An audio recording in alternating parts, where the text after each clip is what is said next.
Terus kemudian apa yang kamu kok bisa mau sama Koko Michael ini? Ya dulu kan kurus. Kalau lihat fotonya waktu kurus tuh nggak kayak gini nih. Jujur di kedokteran itu orangnya banyak banget. Banyak banget. Tapi yang bening sedikit. Semua kutu buku ya. Kutu buku. Nah, ini yang kok bening sedikit. Terus kita punya anak pertama, anakan anjing itu 3 ekor. Jualnya pun kita ngemis. Selamat datang di Survival Talk Madam Chang TV. Salam bertahan hidup seperti biasa. Di subscribe dan loncengnya dibunyikan, dinyalain kini. Kali ini kita akan berbicara dengan pasangan yang sangat muda tapi suksesnya luar biasa. Langsung kita sambut Koko Michael Lawanto dan Cece Farah Rection. Halo. Halo semuanya, apa kabar?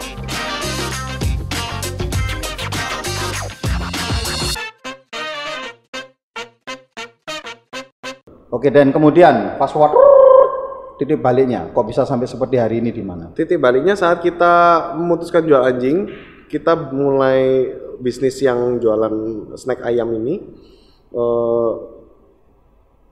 Awalnya masuk pun agak sulit karena saya masuk pertama kali buka itu di Banjarmasin, yang mana notabene tidak ada jenis seperti itu. Barang asing lah ya. Asing. Kompetitornya belum ada. Itu boom langsung. Saya sewa mall 1 tahun hanya balik dalam waktu 2 bulan. Waktu itu gila-gilaan, dan saya langsung bulan ketiga, bulan keempat saya langsung beli rumah DP rumah. Tapi karena saya tidak suka Surabaya, saya tidak suka utang bank, saya in-house waktu itu. In-house dengan biaya yang lumayan tinggi.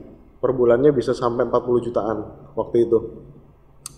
Saya memutuskan itu karena gara-gara saya udah punya bisnis ayam ini. Nah, baru punya satu, saya jual anjing, saya buka di Surabaya. Untuk masuk di Surabaya tidak mudah karena persaingan waktu itu udah banyak, udah ketat. Tahun berapa masuk Surabaya? Ayam 2014 ya. 2016 masuk Surabaya. Iya. Masuk Surabaya 2016 itu persaingan sangat ketat. Apalagi mall itu selektif. Karena kalau udah ada satu jenis dia nggak mau masukin lagi untuk melindungi sebelumnya. Jadi saya cari mall-mall yang nggak ada dulu. Nggak ada jenis-jenisan seperti ini. Saya paling ingat di mall, salah satu mall di Maijen Sungkono, itu sama marketingnya cuma digambar pakai pulpen. Padahal nggak ada tempat, nggak ada space, karena kita memohon tiap hari. Digambar pakai pulpen, kotak gitu, kamu mau nggak di sini? Saya kasih tempat kamu nyempil di sini. Digambarin pakai pulpen. Dengan tanpa panjang lebar kita mikir mau. Langsung, padahal kita langsung mau. Padahal kita tahu tempatnya jelek, nyelempit, dan itu tempat mati. Ibaratnya orang lewat juga nggak ada. Tapi untung-untung kok ada yang mau ngasih tempat. Dulu Madam Chang pertama kali keliling mall nggak ada yang satu pun yang mau ngasih tempat. Itu dia. Ya, tidak ada satu pun yang mau ngasih tempat. Siapa? Konsepnya apa? Ya, nah, lu ini kok begini? Kok nggak umum gitu loh? Umum nggak dikasih tempat, nggak umum nggak boleh gitu loh ya. Jadi ya itu loh, sama sebetulnya kita pernah ngalamin gitu juga. Betul. Pokoknya susah ya cari tempat tuh, sampai di salah satu mall juga itu saya lagi hamil besar, yang anak kedua umur 8 bulan pokoknya sudah besar banget itu. Saya ke sana sampai 2 minggu sekali. Pertama ke sana, oh maaf nggak bisa, sudah ada saingan yang mau buka, yang udah deal. Tapi sambil sekolah tetap itu kan? Enggak. Udah selesai. Sekolahnya sudah Cuma selesai. kita lagi cuti. Oke. Nah, jadi karena kita udah punya bisnis ini, bisnis ayam-ayaman kita lumayan berkembang. Jadi waktu setengah tahun pertama kita udah bisa buka 5 cabang waktu itu. Pada saat itu. Karena kita fokus di sini, kita cuti berdua. Cuti dulu, nggak ngelanjutin dokternya karena tapi sudah lulus. Sudah dokter. Ibaratnya belum Kalau ngambil lulus itu berarti dokter umum. Iya. dokter umum, tapi kita belum ngambil tes akhir. Ada namanya. Ada namanya itu UKDI, uji kompetensi dasar dokter Indonesia. Jadi itu kita tunda dulu. Kita nggak ngambil ujian kompetensi tersebut, kita fokus ke bisnis dulu. Seperti itu. Jadi kita mulai kembangkan dengan setengah mati masuk ke mall, ditolak dan bahkan berkelahi dengan manajernya juga pernah. Nah itu sempet crash juga. Mallnya sekarang juga sudah tutup rasanya. Sudah tutup. Benar. Ya udah. Akhirnya.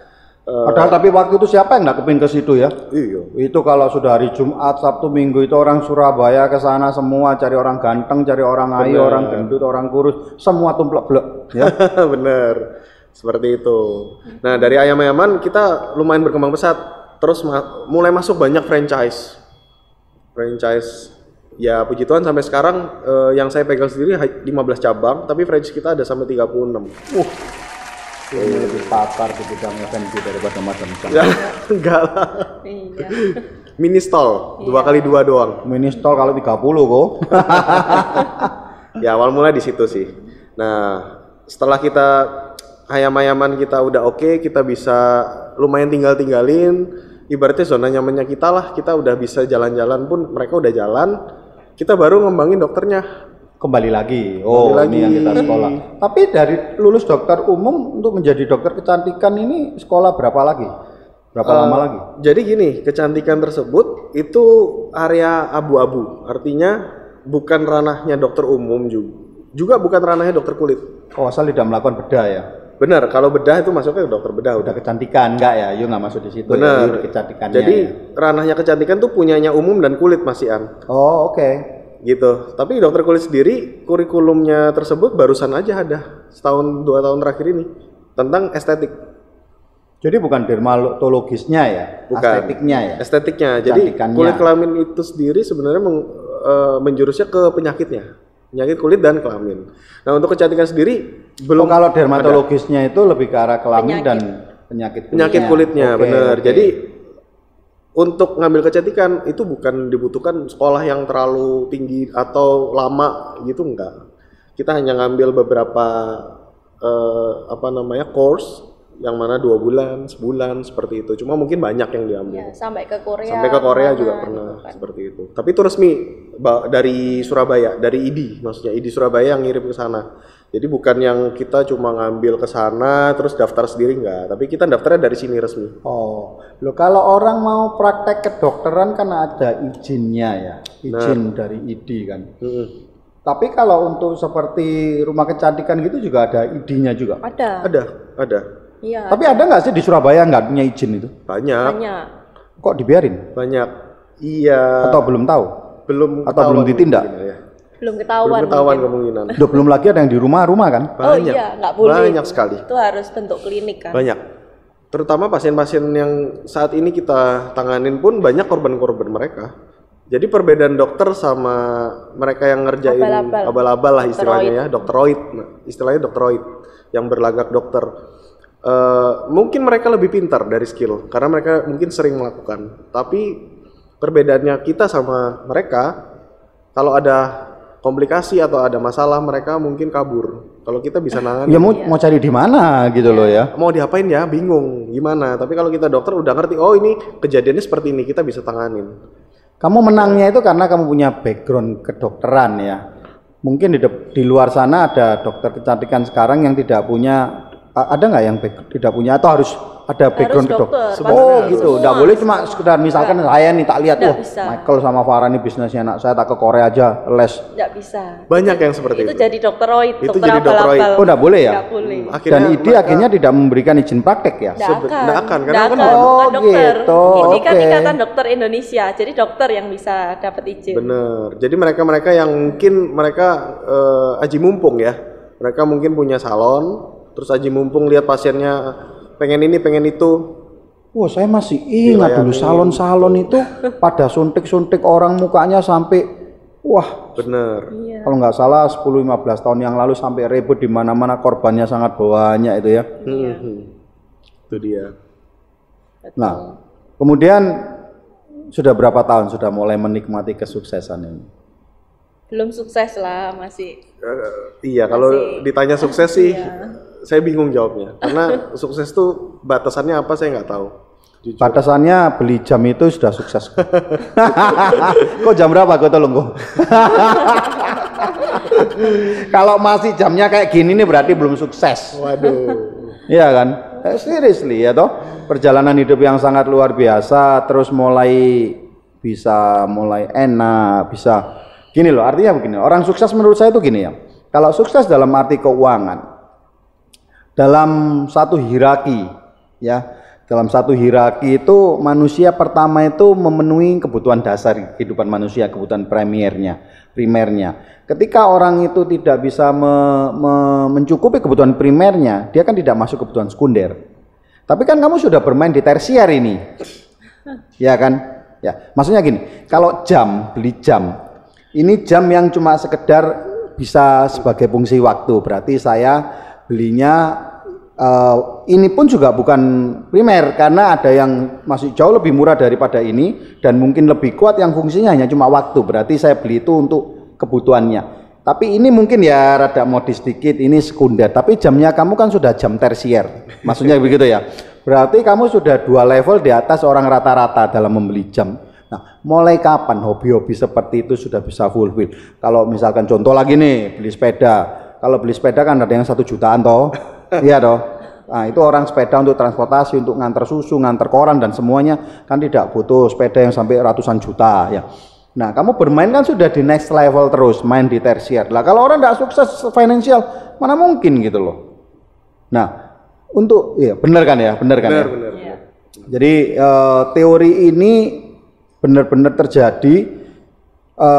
Lah kapan kira-kira sudah bisa bermain di ranah tersier ini? Oke. Dari tahun 2015 saat kita memutuskan untuk menikah terus punya anak, sebenarnya saya sudah hobi jam sebenarnya. Kalau dari tentang jam sih saya udah hobi jam. Cuma mikirnya jam ini bukan cuma yang menunjukkan luxury atau cuma menunjukkan waktu, tapi saya juga pengen yang bisa untuk investment. Sebenarnya mikirnya gitu untuk awal mula. Nah, setelah saya jalanin punya jam tersebut kurang lebih 6 bulan, saya jual ternyata cuan. Baru kita mulai investment di jam. Nah, cuma kalau dari 2015 sebenarnya udah kebebasan finansial udah ada. 2000 berapa? 2015. 2015. Jadi dari zaman susah kamu pertama kali nangis-nangis ke Farah, berapa tahun? 2009 ya awal mula ya. Iya. 6 tahun. 2009, kurang lebih 6 tahun. Tuh subscriber, tidak ada yang tepuk tangan mau gosok apa itu? Lampu. Itu cuma adanya di film-film ya. Iya. Kuat enggak kita bertahan atau kita pasrah gitu, bahkan mungkin banyak orang yang sudah jadi gila mungkin dalam keadaan seperti itu kan ya. 6 tahun like hell mungkin ya. Iya. Like hell, dan keluarga pun banyak yang gimana ya, karena basicnya keluarga saya itu tidak ada yang bisnismen, sehingga mereka terkesan kalau bagi saya sekarang sih dulu memperingatin, cuma bagi saya nakut-nakutin jadinya. Jadi kita kayak mau maju takut diomongin kanan kiri. Misalnya nih, jadi bimbang, ragu. Jadi bimbang. Padahal keputusan yang kita ambil itu boom setelah itu. Akhirnya saya nggak peduli omongan kanan kiri, saya tutup telinga. Kita jalanin yang keputusan kita berdua. Seperti itu. Berarti Dokter MF ini klinik sudah berapa tahun buka?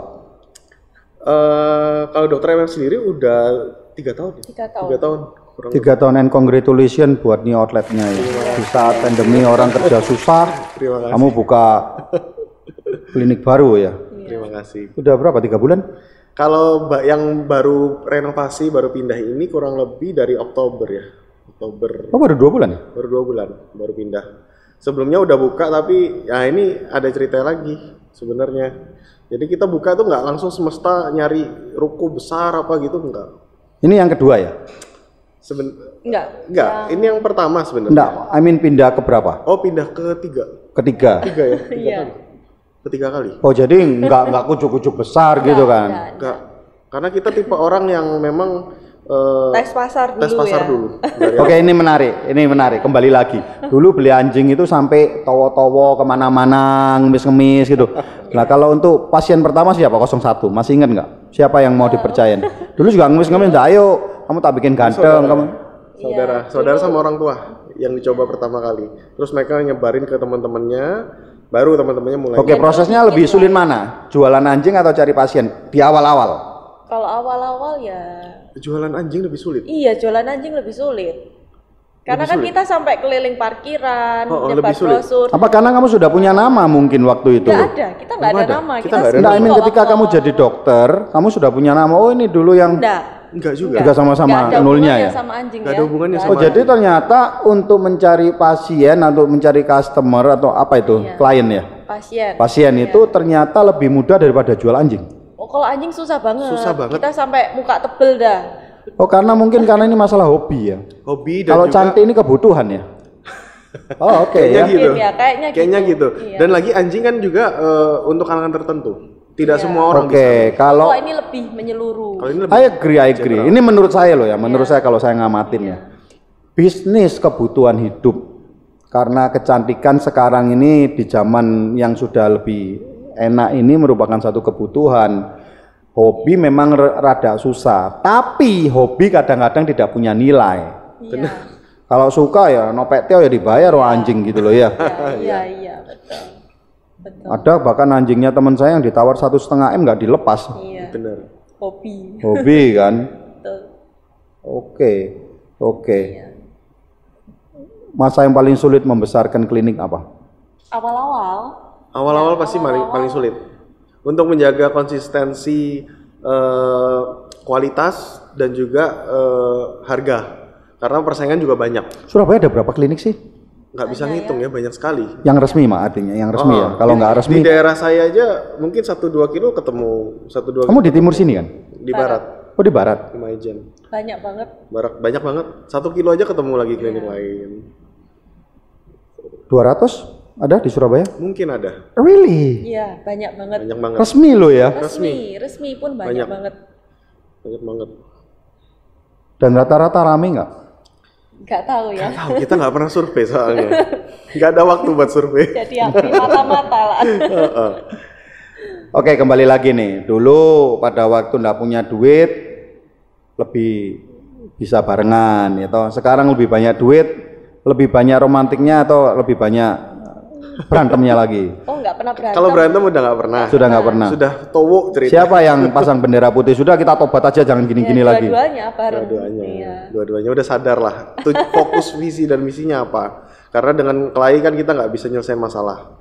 Jadi kita Hebat loh Sinyo ini. mending kepala dingin kita cari. Sinyo Noni ini perlu kita belajarin lah. Soalnya Ini kan kita mikir gini, kalau kelahi-kelahi apa gunanya, toh pasti ya sama ini terus sampai tua. Jadi ya sudahlah, malas. Kita harus ingat Ujung-ujungnya endingnya balikan, apa. gitu. Endingnya ya kan. sampai mana. Kalau materi-materi seperti gini ndak di subscribe dan lonceng ndak dibunyiin, tunggu apa yuk di subscribe dulu dan lonceng neng ya. Oke. Masih saya kepingin ndak berhenti nih, harus dibuat 6 episode mungkin ini. Karena masih menarik. Artinya sekarang begini. Berjalannya dengan waktu membuat kebutuhannya kita itu juga semakin tinggi, toh anak-anak semakin gede. Dan dulu kalau kecil ini enggak bayar uang sekolah, sekarang harus bayar uang sekolah dan semuanya. Belum lagi terus sekarang hobi mainannya bapaknya sekarang mungkin juga tambah banyak, artinya dan semua. How you manage it? Apa yang menjadi prioritas dari ya orang kerja kan dapat untung nih, prioritas keuntungan itu distribusinya how you develop your profit become lebih besar lagi atau tak borongkan jam aja. Oh berarti kamu juga sekarang main jam ya? Kalau main sih lebih ke arah nyimpen ya. Kalau main kan saya jual beli. Artinya kalau harga cocok dijual gitu kan ya? Ada harga cocok jual, tapi nggak semestinya saya nggak nawar-nawarin dah. Tapi kalau ada yang nawar ya oke lah, saya lepas kalau ada yang mau. Oke, kalau tak tawar murah dilepas nggak? Tak lepas kok. Janjinya dilepas. Oke, berarti sumber keuangan sekarang yang terbesar itu ada dari klinik ya? Sebenarnya nggak cuma klinik, karena saya juga jual skincare dan skincare produk dari Dr. MF. Dr. MF. Nah, dan itu kita jualnya nggak cuma ke Indonesia, tapi udah ke Taiwan, ke Hong Kong. Tapi dengan adanya Singapura. udah keluar. Banyak resellernya atau langsung customer. Bener, kita ada distributor beberapa orang, reseller, agen juga ada. Jadi lumayan dari situ. Klinik sama skincare mana yang lebih besar, lebih gede? Bonda Bandi ya. Bonda Bandi ya. Wah hebat loh. Lah sekarang bagaimana kamu bisa bersaing dengan banyak bintang film yang jual skincare? Ya kita lebih banyak loh ya bintang film yang jual skincare ya. Banyak banget dan banyak banget pebisnis mengambil peluang ini. Jadi nggak mesti juga pesinetron. Jadi yang punya bisnis macam-macam ngambil peluang. Karena nggak cuma dokter yang bisa jualan seperti ini. Semua bisa. Pengusaha pun bisa. Jual skincare yang paling laku jual apa ya? Sabun gitu. Ya, krim moisturizer-nya yang gitu. pakai buat tiap hari. Jadi kan dia habis konsumtif soalnya. Apa yang paling banyak? Moisturizer-nya ya? Krim ya. Krem, sabun. Krim paling banyak. Krim, sabun, toner itu satu paket. toner untuk cewek ya. Toner itu untuk apa? Semua, ya itu satu paket kesatuan. Jadi ceritanya kalau makan harus pakai sendok, ada piringnya gitu. Jadi itu satu kombinasi. Iya. Kalau disuruh pilih nih sekarang, membesarkan industrinya, industri skincare-nya atau kliniknya? Saya tahu sih semua itu saling support ya. Tapi kalau berbicara lebih fokus kemana prioritasnya mau digedein dulu? Karena kalau yang namanya klinik, itu kan lebih setengah pasif ya, orang datang baru kita garap ya. Tapi tidak bisa seagresif jual produk kan, karena penduduk Indonesia itu 250 juta, saya tidak tahu berapa juta orang yang butuh kan. Jadi belum lagi Hong Kong, Singapura, Malaysia gitu ya. Benar. Kalau kita sih targetnya lebih ke arah skincare-nya yang kita kembangkan. Karena untuk di kedokterannya sendiri memang kita ibaratnya aktif income. Artinya apa? Artinya pasien datang cari kita. Kalau kita nggak ada di sana ya uang nggak masuk. Uang besar tidak masuk. Istilahnya seperti itu. Tapi kalau skincare kita mau tidur pun dia jalan. Jadi kalau uang kecil-kecil tapi banyak itu di bisnis skincare-nya ya. Bener. Karena retail ya, Tipping. consumer good ya kan. Tapi kalau bicara duit gedenya kalau boleh tanya, boleh dijawab atau enggak? Sekali yang paling mahal treatment pasien bayar berapa sih? Yang selama ini? Satu orang. Bukan beli paket ya, sekali ada bukan paket ya, sekali datang dia perawatan yang paling misalnya aku datang ke temanku, aku kepingin dirawat yang paling mahal. Berapa?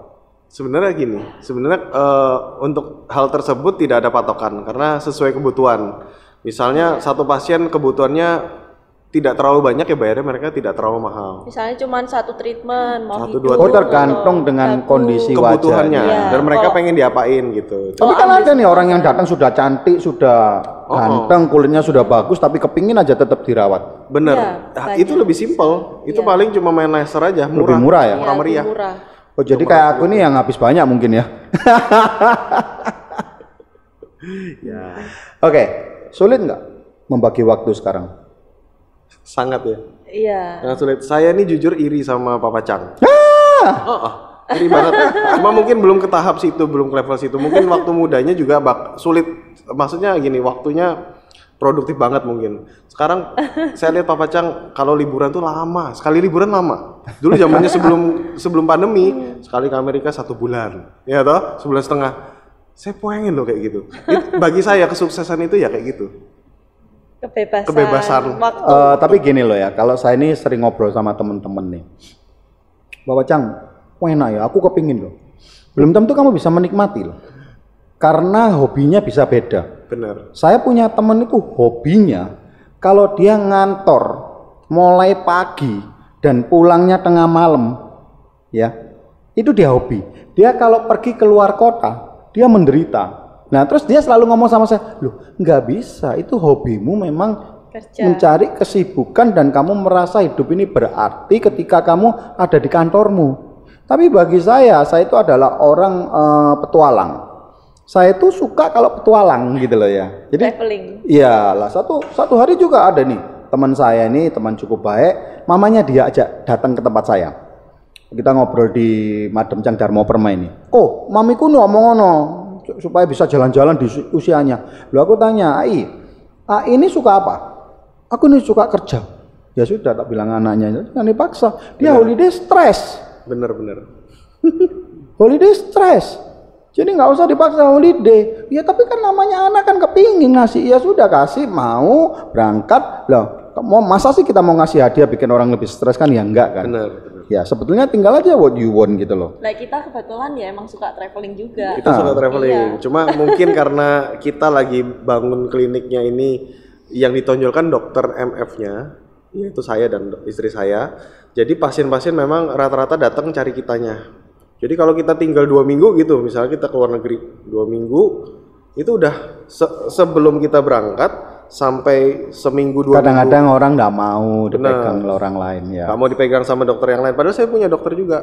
Ada berapa? Ada 1. Jadi kita bertiga di sana sebenarnya. Cuma ya memang rata-rata yang pasien mau ya sama kita berdua. Seperti itu. Jadi waktunya kita ini yang bakal terkuras setelahnya. Jadi 2 minggu setelah kita pulang itu udah before and afternya itu. Before and afternya kita kerja kayak kerja Rodi. Tapi gini loh, kalau kamu memang suka travel, suka atau tidak suka kamu harus balance. Karena one day kamu jangan sampai hidup dalam penyesalan. Karena satu hari itu ada yang namanya kurva, itu harus kurva turun. Artinya sepik-piknya kamu one day kamu akan menjadi tua dan menjadi lebih tidak sekuat sekarang gitu loh ya. Dan ketika itu sudah mau jalan-jalan ya nggak mungkin, belum tentu boleh naik pesawat terbang karena tekanan darahnya tinggi gitu kan ya mungkin bener. Dan terus jalan sedikit sudah nggak kuat, ya harus mulai diatur mulai sekarang, mungkin seperti itu. Bener. Tapi kalau orang datang ke klinik nih, orang buta datang ke klinik artinya belum pernah tahu mau nyari siapa, kan dia nggak punya pilihan. Nah, oke, kamu yang handle. Kalian berdua ini ada spesialisnya sendiri-sendiri nggak sih? Ya, kebetulan kita ada spesialitinya sendiri-sendiri. Artinya you sama Farah ya? Benar. Jadi untuk bagian-bagian tertentu yang memang bisa dilakukan oleh dokter yang kerja sama kita kasih ke dokter yang kerjaan kita. Oke, di antara kalian berdua? Kalau kita ada specialty masing-masing. Jadi kamu bagian apa kok? Untuk pembentukan wajah, misalnya hidung, terus untuk menghilangkan kantong mata, itu contouring misalnya ada yang cekung, itu saya yang biasanya. Jadi istilahnya filler, mengisi rongga. Yang bagian filler kamu. Bener, bagian yang ngisi-ngisi. Tapi kalau untuk yang bagian tarik-menarik, yang buat kenceng-kencengin itu biasanya bagian istri saya. Anti-aging. Anti-aging ya.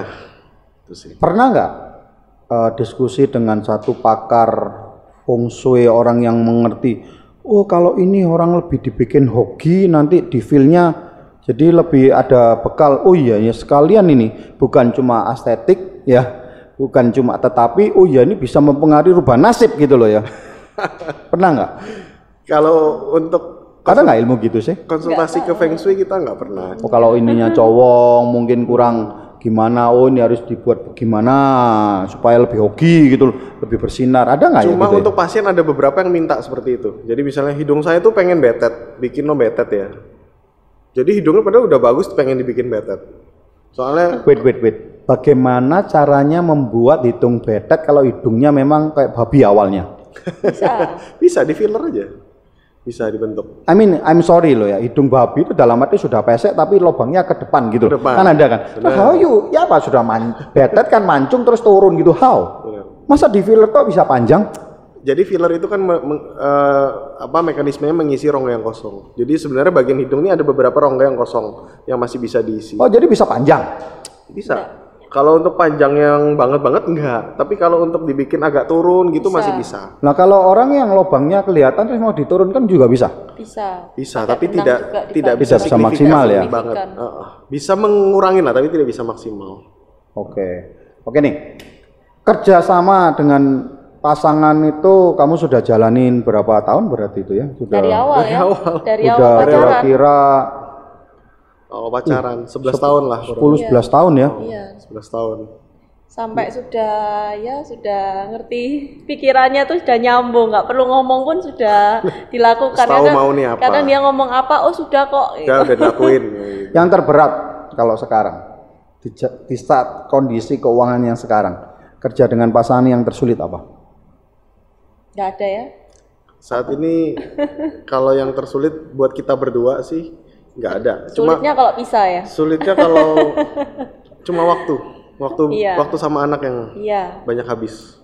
Kamu lebih spend bersama-sama tapi bersama pasangan, tidak dengan anak ya. Karena kan kerjanya bareng satu ruangan gitu, satu tempat. Di satu sisi senang karena bareng sama istri terus, satu sisi ketemu anak waktu bangun tidur aja sama tidur malam. Nah, anak siapa yang jaga?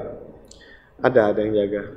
Anak saya udah gede-gede. Kebetulan kalau sebelum pandemi kegiatannya memang dari pagi sampai sore. Terus les, renang dan lain-lain. Gara-gara pandemi di rumah. Nah, pas pandemi ini ada mama saya sama papa saya. Jadi pas sama mereka terus setiap hari. Itu. Oke, yang terakhir nih, panjang banget sudah.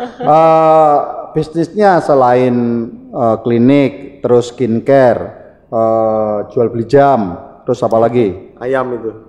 Ayaman ini. Ayamnya masih ada ya? Masih banyak. Terus sekarang sebentar lagi akan keluar patinan gitu. Terus apa lagi? Maunya kopi juga ya, minuman. Kopi. Nah terus kapan kamu holiday? Kamu cari penyakit sendiri kok? Kalau itu semua kan nanti kita autopilot kan. Oh, oke. Yang nggak autopilot ya yang tindakan praktek ini aja. Tapi kadang-kadang lihat nggak sih? Dengan membuka usaha pun kadang-kadang kita nyari masalah sendiri sebetulnya sih. Sebenarnya gitu. Betul. Sebenarnya gitu. Cuman hobi ya. Cuman hobi. Iya. Soalnya gini. Hobi cari masalah ya.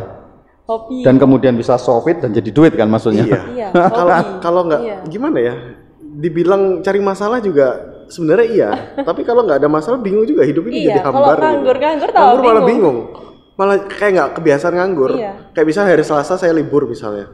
Kalau nggak ada kegiatan tuh bingung malah. Jadi harus dipadet-padetin. Tapi thank you ya di tengah kesibukannya hari libur yang cuma hari Selasa masih mau diundang gitu ya. Sama-sama. Seneng banget cerita yang mungkin tidak banyak orang tahu dengan adanya semoga survival talk Madam Chang TV ini membuat orang oh iya ternyata satu perjalanan orang itu kan banyak lihat yang sekarang yang semua langsung niru dan macam-macam gitu ya, tidak pernah mengalaminya sendiri lah. Saya ini yakin gitu loh ya. Yang tidak mudah itu adalah ketika kita ini bekerja dengan orang yang paling dekat. Kadang-kadang protokolnya jadi nggak jelas. Maka itu kadang-kadang sampai sekarang nih saya dengan Mama Chang, kalau sudah di rumah kadang-kadang saya nggak mau ngomong pekerjaan sama sekali. Nggak mau. Gitu kan. Nah, sebaliknya juga kadang-kadang urusan di kantor ya kebawa sampai rumah. Nah, kalau urusan pribadi ya lebih nggak ada, tapi semua kan urusan kerja kadang-kadang kepingin yang baik, tapi baik menurut dia dan menurut saya ini kan beda ya kan. Kadang-kadang bisa ributnya ya keluar dari sini bilang ya sudah nggak usah diomong lagi, nanti pikir lagi gitu. Iya. Ya kan, ya kadang-kadang yang paling sulit adalah kerja dengan orang dekat karena pulang masih membawa emosi yang sama kadang-kadang gitu kan ya. Tapi kamu kan sudah nggak ada kan, sudah lewat kan? Sudah nggak ada emosi, hampir tidak ada emosi ya. Ada. Kadang kalau beda pendapat ya didiamno dulu, nanti mungkin dirayu dikit, kalau nggak mau ya sudah. Pinter ngerayu ini. Siapa yang lebih pinter ngerayu? Dua-duanya pinter. Ya tergantung siapa yang lagi. Siapa yang lebih romantis? Tergantung sikon, nggak ada yang romantis kita. Iya. Masa sih? Nggak romantis. Wah hadiah anniversary dibeliin mobil kok nggak romantis gimana sih? Sebenarnya dia udah setuju dari awal, jadi dia udah tahu kalau hadiah kayak gini. Konten ya. Konten. Oke, senang banget, saya terima kasih banyak. Mungkin untuk subscriber itu ada pesan-pesan apa, bagaimana cara merintis bisnis, memulai dari nol, tidak perlu khawatir kalau menjalani hidup di awal itu mungkin dengan tidak memiliki semuanya. Mungkin apapun yang mau disampaikan supaya lebih mantep yang menonton ini. Ya, untuk teman-teman yang lagi nonton, ya jangan lupa subscribe sama nyalain loncengnya Madam Chang ya, Madam Chang. Oke. Pesan-pesan saya untuk teman-teman yang masih muda mungkin atau merintis usaha dari bawah, tidak dimodalin oleh orang tuanya mungkin, atau memang benar-benar hopeless atau bingung hidup itu buat apa sih tujuannya. Bagi kita berdua, menurut kita berdua, modal utama yang ada pada diri kita itu sendiri adalah diri kita, bukan uang. Jadi dengkulmu itu udah modal buat kamu. Jadi maksimalkan apapun yang ada dalam pikiran kita dan aplikasikan semua yang ada dalam pikiran kita, laksanakan. Jadi jangan kamu cuma pikir angan-angan, pengen ini, pengen itu, tapi tidak dilaksanakan. Paling tidak kamu gagal, tapi kamu udah melakukan dan bangun lagi, daripada kamu tidak melakukan hal itu sama sekali. Itulah gagal sebenarnya. Gitu, ya. Kalau menurut saya gitu sih. Ya, pokoknya langsung aja action. Nggak usah banyak alasan, dan yang pasti harus muka tebel juga ya. Nggak usah malu-malu, gengsi mau kerja. Bener, kalau usaha yang penting nggak usah malu. Gitu. Tapi andai kata masih ada rasa malunya dan kepin muka tebal, silakan kunjungi kedua dokter ini untuk ditebalkan mukanya terlebih dahulu. Bisa ya dok ya? Bisa.